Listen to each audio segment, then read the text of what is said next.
प्रिय विद्यार्थियों, आशा है कोरोना के इस दौर में भी आत्मानुशासन और स्वाध्याय का परिचय देते हुए नियमित दिनचर्या रखते हुए आप आत्मविकास में रत होंगे। आज हम बात करेंगे न्यू मीडिया राइटिंग या वेब लेखन की। न्यू मीडिया लेखन या वेब लेखन के लिए लेखन की वही शर्तें और वही ज़रूरतें हैं जो परंपरागत मीडिया माध्यमों की है। अंग्रेजी वर्णमाला के ABC को हर हाल में हर पत्रकार को ध्यान के केंद्र में रखना है, चाहे वह पत्रकार अखबार से जुड़ा हो, टीवी से, रेडियो से या फिर वेबसाइट से।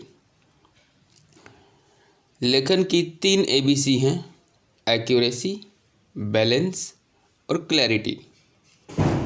एक्यूरेसी यानी सही, बैलेंस यानी संतुलित और क्लैरिटी यानी स्पष्ट।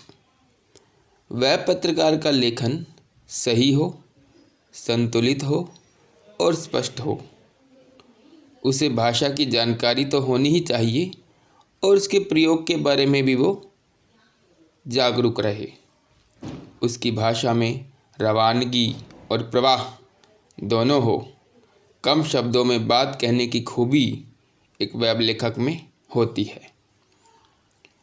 कुछ बातें हैं जो वेब स्क्रिप्ट लिखने वाले पत्रकार को याद रखनी चाहिए और अमल में लानी चाहिए।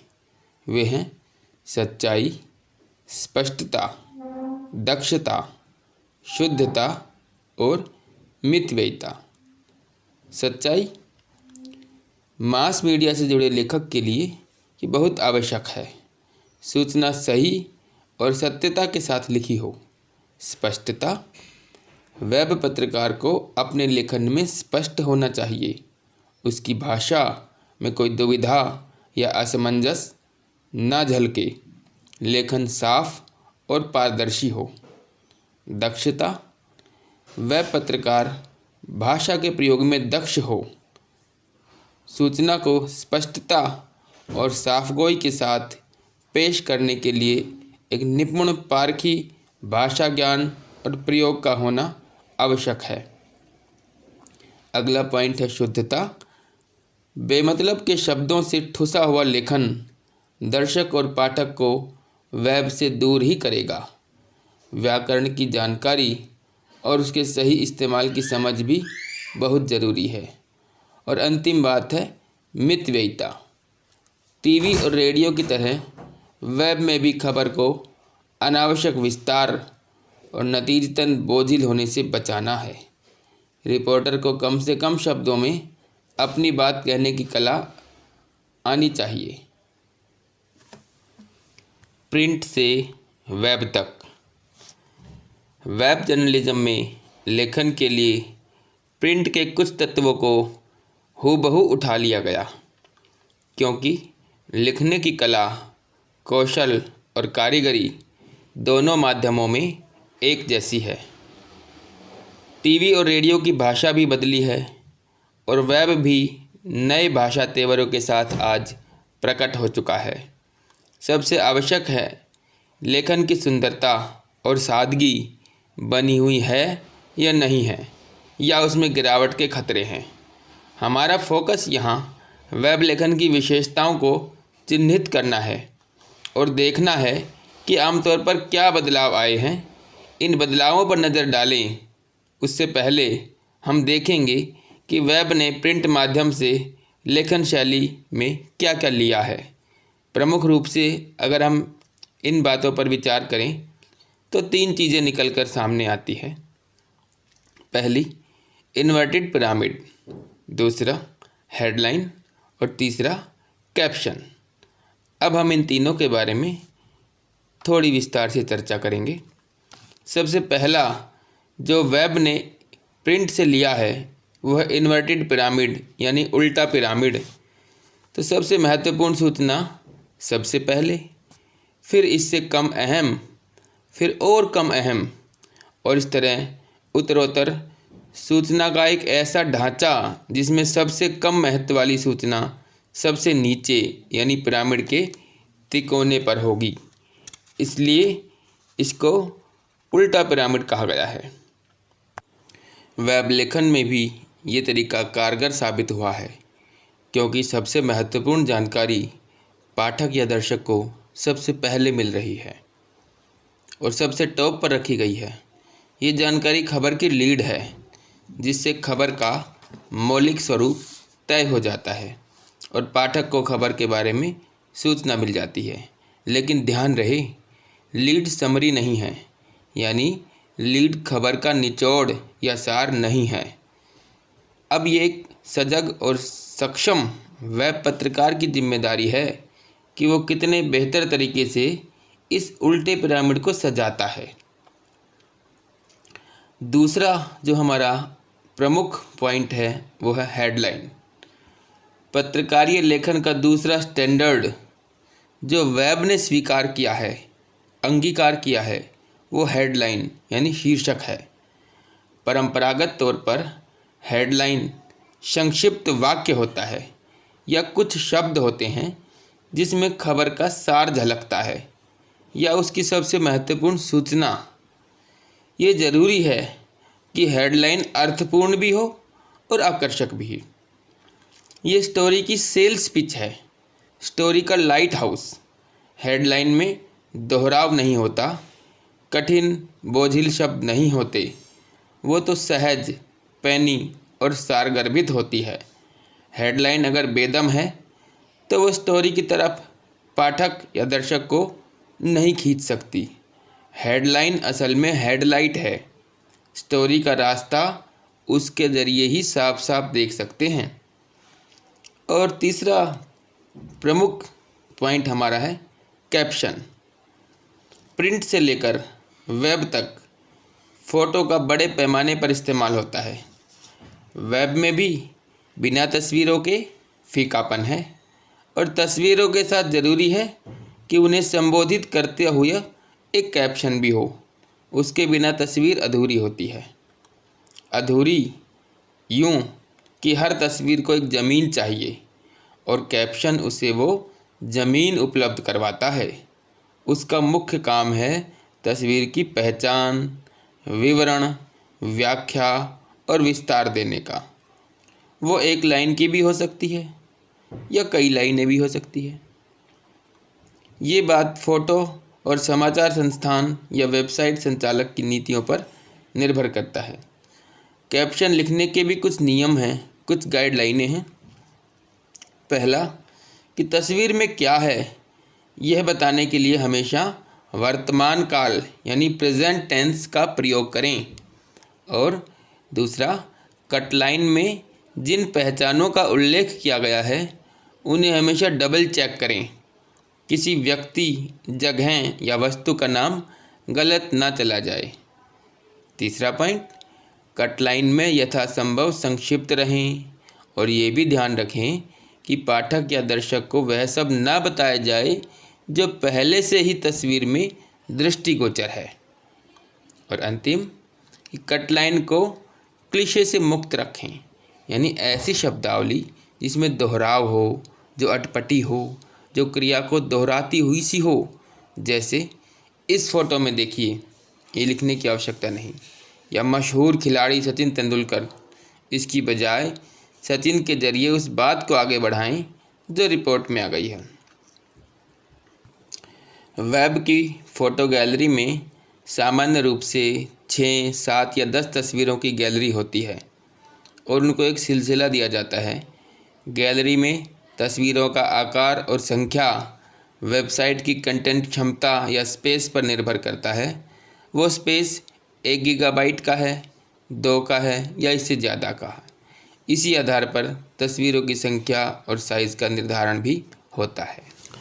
अब हम बात करते हैं वेब लेखन के ढांचे की। वेब में यूँ तो प्रिंट जैसी ही लेखन विधियाँ इस्तेमाल होती है, लेकिन इसकी कुछ विशिष्ट शैलियाँ भी हैं जो वेबसाइटों के विकास के क्रम में सामने आ रही है। ये शैलियाँ वेब की 2 विशेषताओं की वजह से है। ये है हाइपरटेक्स्ट और लेयरिंग। हाइपरटेक्स्ट एक ऐसा कंसेप्ट जो इंटरनेट के अस्तित्व में आने के कई साल पहले से सक्रिय था। एक ऐसा सिस्टम जो कंप्यूटर पर यूज़र को डेटा के विशाल भंडार में से कोई विशिष्ट सूचना उपलब्ध करा देता है, जैसे लाइब्रेरी में digital card system. Hypertext users को सूचना की प्रस्तुति की शुरुआत से लेकर उसके किसी भी हिस्से तक पलक झपकते ही पहुंचा देता है। ऐसा संभव होता है लिंकिंग की वजह से, जो कि HTML का ही एक काम है। आसान शब्दों में ये कंप्यूटर की कूट भाषा है जो टेक्स्ट को अलग अलग कोड्स में बदलकर उसे पठनीय या द्रष्टव्य बना देता है। वेब पेज इसी HTML के सहारे बनते हैं और लिंकिंग के जरिए आप एक शब्द या इमेज या छवि पर माउस क्लिक करेंगे और कंप्यूटर आपको एक नई सूचना तक पहुंचा देगा। यूजर्स यानी पाठक या दर्शक के पसंद की संभावित सूचनाओं का एक पूरा संजाल बिखेर दिया गया है। फिर ज़रूरत पड़ती है इसे व्यवस्थित करने की, यानी कौन सी सूचना कहाँ पर किस रूप में आएगी, यूजर्स के लिए क्या सामग्री पठनीय होगी, उसका आकार और डिज़ाइन क्या होगा, इन सब पर काम करना होता है। सूचना की ये व्यवस्थित तहें ही इंफॉर्मेशन लेयरिंग है। और अब आपको बताते हैं कि हाइपर टेक्स्ट और लेयरिंग के बाद भी वेब लेखन में बहुत सी चीज़ें हैं जो प्रकट की जा सकती हैं, जैसे समरी यानी सार, लेबल, सब हेड और विजुअल प्रभाव यानी विजुअल इफ़ेक्ट्स भी जिसको हम कहते हैं। इनके बारे में भी हम थोड़ा सा जानेंगे। सबसे पहले बात करते हैं समरी की। वेब पर सूचना या समाचार पेश करने के लिए लेखन की नई शैलियों में सबसे अहम है समरी यानी सार। ये समरी 1, 2 या 3 वाक्यों की हो सकती है। समरी वेब लेखन में हेडलाइन के बाद आने वाला बिंदु है। लेखन या रिपोर्ट के बारे में वो हेडलाइन से ज़्यादा बताता है, थोड़ा और नज़दीक झांकने का मौका देता है। समरी को आप विस्तार नहीं दे सकते, इसे बहुत विशिष्ट, कसा हुआ, सूचनापरक और दिलचस्प होना चाहिए, और सबसे अहम इसे एक्यूरेट यानी सटीक होना चाहिए। समरी कुछ कहे और उसके बाद आने वाली स्टोरी कुछ और कहे तो ये वेब पत्रकारिता में गलती हो जाती है। हेडलाइन अगर स्टोरी का लाइट हाउस है तो समरी उसका गलियारा है। ये गलियारा तंग ना हो और खुला, हवादार और रंगतों वाला हो, ये देखना वेब लेखक के लिए ज़रूरी है।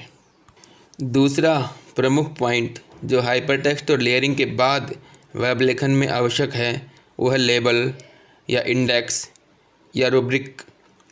वेबसाइट तैयार करते हुए आप न सिर्फ वेबसाइट का कोई नाम रखते हैं बल्कि उसमें क्या क्या सामग्री जाएगी ये भी देखते हैं, और कई प्रकार की सामग्री आखिर किन स्तंभों में डाली जाएगी,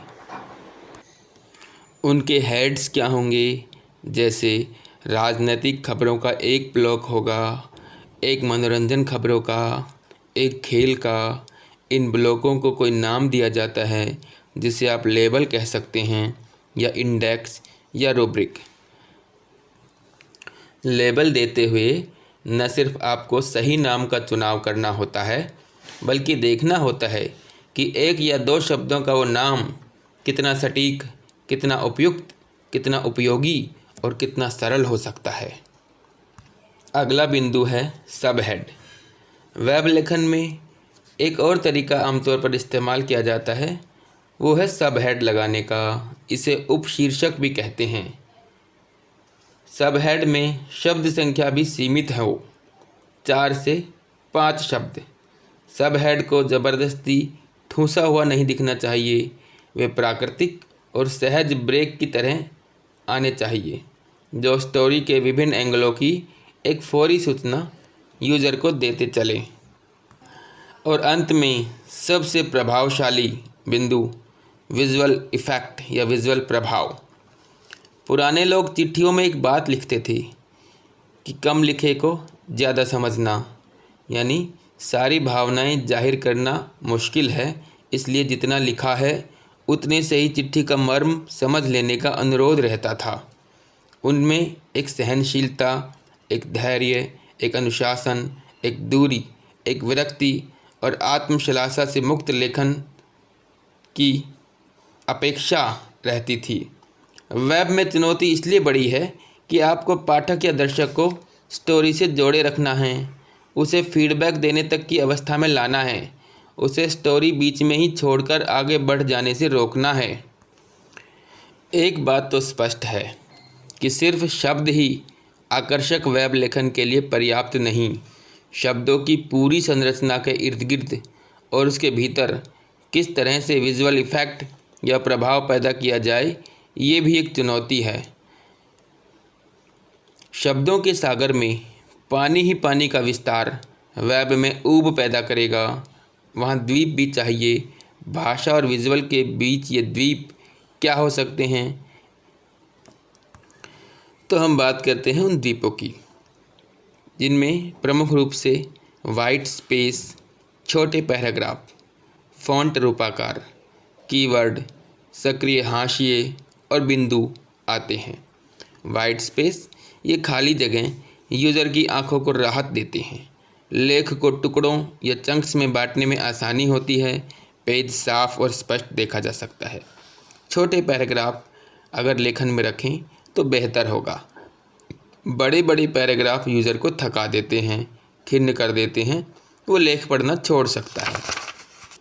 इसी प्रकार फ़ॉन्ट आकार भी अहमियत रखते हैं।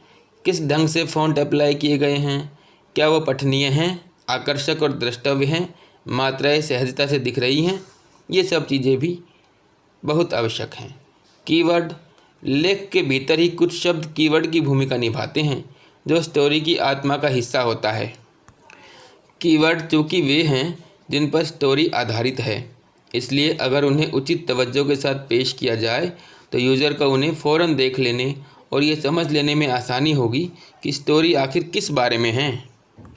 सक्रिय हाशिए वो है जिसमें स्टोरी से जुड़ी हुई कोई बात, कोई आंकड़ा अलग से प्रदर्शित किया जाता है। मुख्य टेक्स्ट से अलग सामग्री को हाशियों में डाला जाता है। अगला बिंदु या पॉइंट, वेब लेख में शब्दों के बीच एक और विजुअल ब्रेक का काम करती हैं कुछ बिंदुवार सूचनाएं। बिंदु 3 तरह से बनाए जा सकते हैं: अंकीय, गैर अंकीय और बुलेट। इस प्रकार हम कंप्यूटर स्क्रीन पर पढ़े और देखे जाने वाले टेक्स्ट को सुविधा और सहजता से पढ़ सकते हैं। अखबार जैसा टेक्स्ट वहाँ नहीं है, लेकिन लेयरिंग और विजुअल इफ़ेक्ट्स के जरिए एक बड़ा सूचना कॉरिडोर विकसित कर दिया जाता है। ये विजुअल तरकीबें पाठकों, दर्शकों को सूचना स्कैन करने में मदद करती हैं। वे फैसला करने में समर्थ हो सकते हैं कि कौन सी सूचना उनकी ज़रूरतों के लिहाज से प्रासंगिक हैं। लेकिन ये न भूलें कि वेब लेखन में ये प्रयोग और ये तरीके सामग्री की पठनीयता को बढ़ाने में मदद करें, सामग्री को ही नियंत्रित न करने लग जाएं। प्रिय विद्यार्थियों, अब आप जान गए होंगे कि एक अच्छे वेब लेखक में कौन से आवश्यक गुण हों और किस तरह की जानकारी उसे हो।